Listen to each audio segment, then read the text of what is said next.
Assalamualaikum warahmatullahi wabarakatuh. Halo semuanya, perkenalkan aku Ika Alfia Maulidina Cahyani dari kelas 103 nomor absen 19.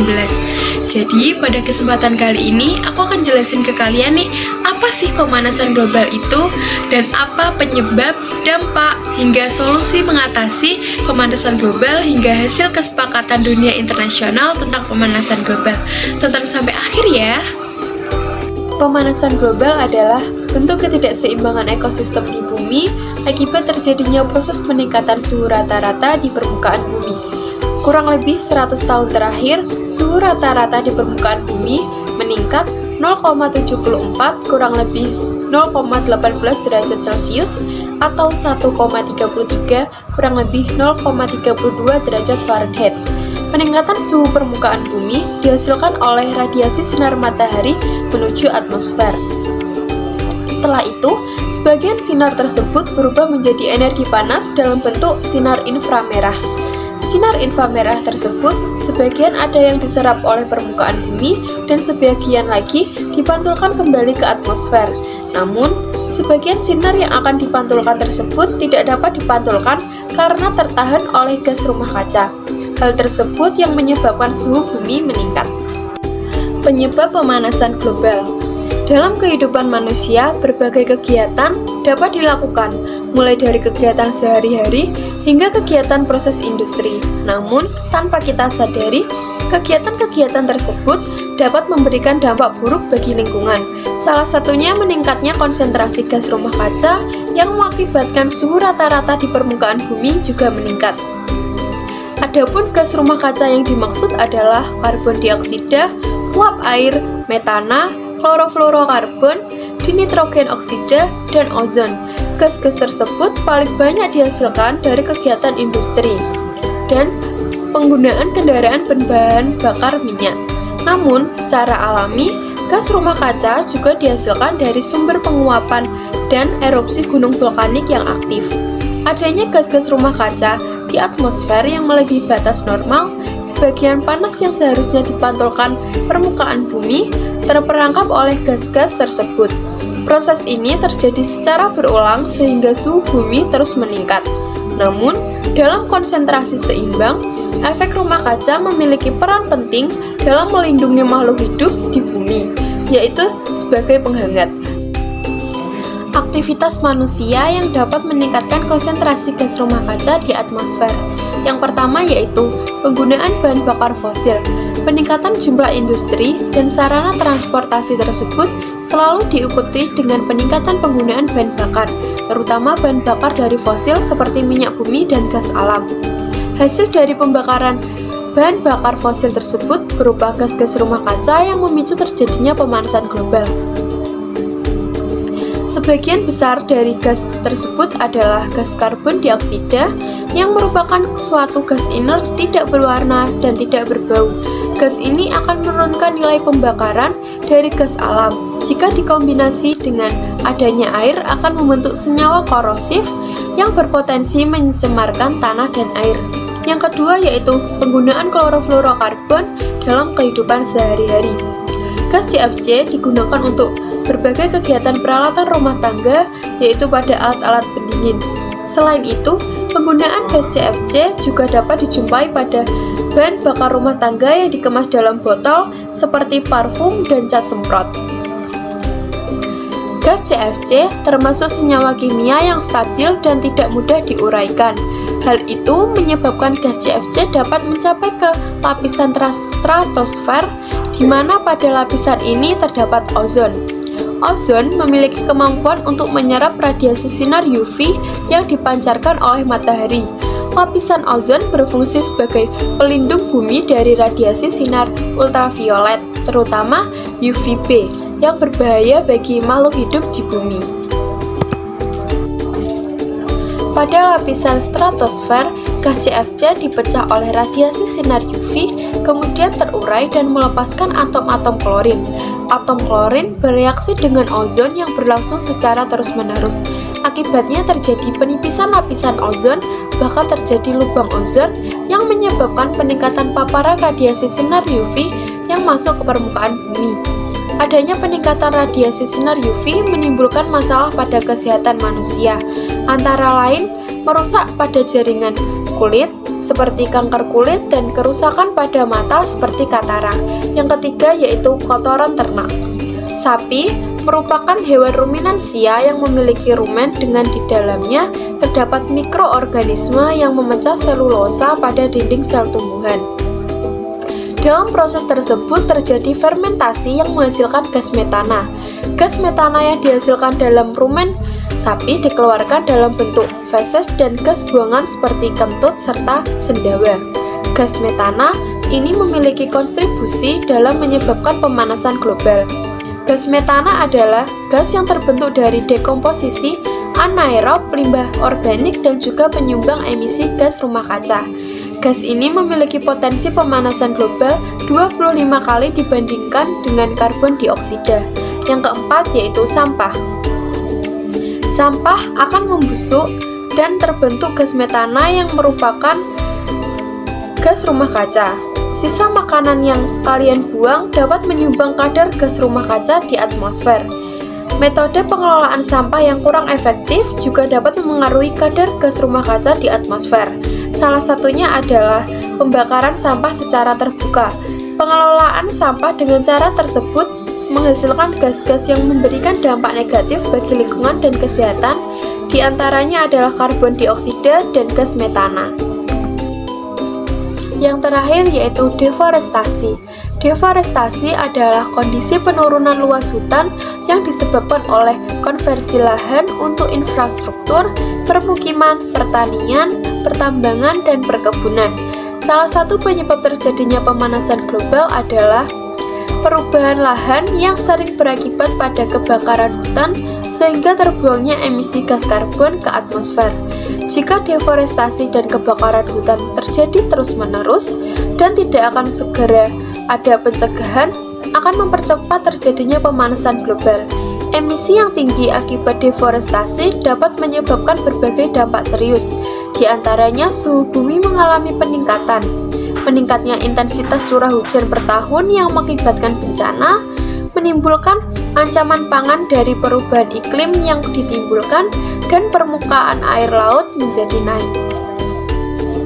Selanjutnya ada dampak pemanasan global. Pemanasan global menyebabkan kerugian baik terhadap lingkungan maupun beberapa aspek kehidupan manusia di dunia. Beberapa dampak yang ditimbulkan akibat pemanasan global yaitu: yang pertama yaitu mencairnya es di kutub-kutub bumi. Dengan adanya peristiwa es mencair di kutub-kutub bumi, tentu kurang menguntungkan bagi kelangsungan kehidupan manusia. Faktanya, daratan es berwarna putih yang luas membentang memiliki kemampuan untuk memantulkan sinar matahari. Dengan demikian, daratan es memiliki peranan dalam menjaga kestabilan suhu bumi. Dengan hilangnya daratan es di kutub, dapat memicu terjadinya peningkatan suhu permukaan bumi.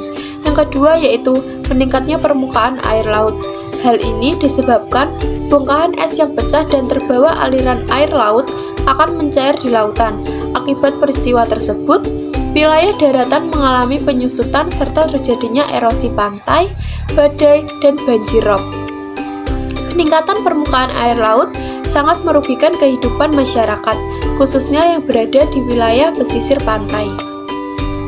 Yang ketiga yaitu perubahan iklim. Perubahan iklim dapat terjadi secara alami dalam waktu relatif yang panjang.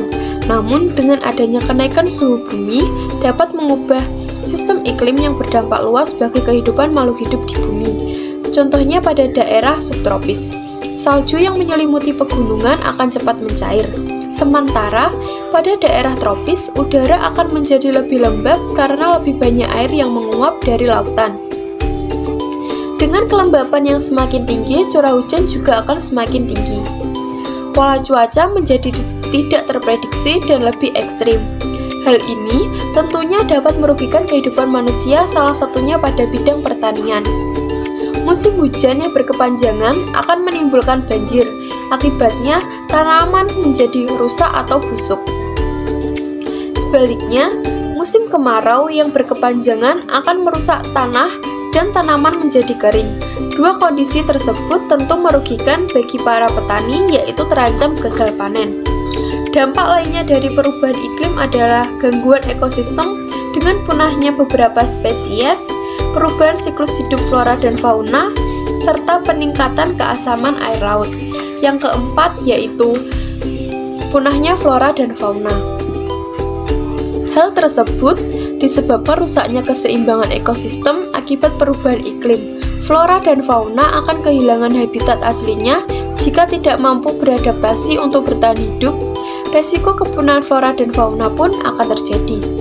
Lingkungan pegunungan es merupakan lingkungan yang sangat sensitif terhadap peningkatan suhu permukaan bumi. Tanaman yang berada di lingkungan tersebut akan kehilangan ruang untuk bertumbuh akibat mencairnya gletser. Jika tanaman tidak dapat beradaptasi dengan kondisi lingkungan yang berubah, tanaman tersebut akan lebih rentan mengalami kepunahan. Yang terakhir yaitu timbulnya wabah penyakit. Ketidakseimbangan ekosistem juga dapat memberi dampak pada penyebaran penyakit melalui air ataupun penyebaran lainnya.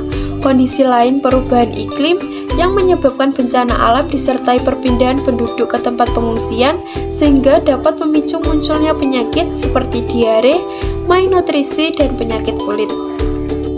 Solusi mengatasi pemanasan global. 1. Mengurangi konsumsi daging dan menggantinya dengan sumber makanan nabati, karena pola konsumsi daging untuk setiap orang per tahunnya menyumbang 6.700 kg karbon dioksida.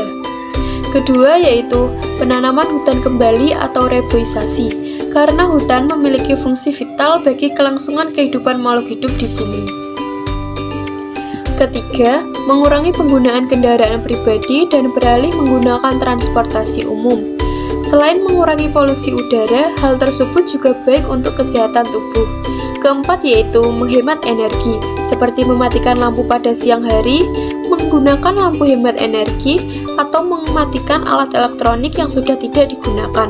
Kita dapat memulai untuk menggunakan sumber energi alternatif seperti angin, matahari, air, dan lainnya. Yang kelima yaitu mengurangi penggunaan plastik, seperti sedotan plastik, air minum dalam kemasan plastik, dan kantong plastik. Selalu sediakan tas belanja jika berpergian agar mengurangi kantong plastik saat berbelanja. Yang keenam yaitu melakukan pengelolaan sampah yang benar.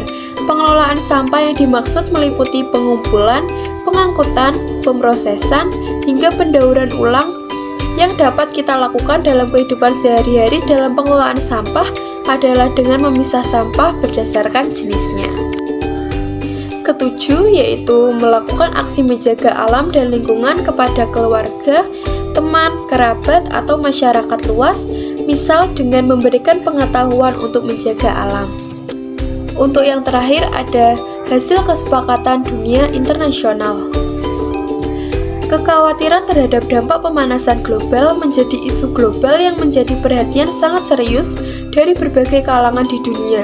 Dalam upaya menanggulanginya, beberapa pertemuan atau konferensi antar negara diselenggarakan untuk membahas isu tersebut.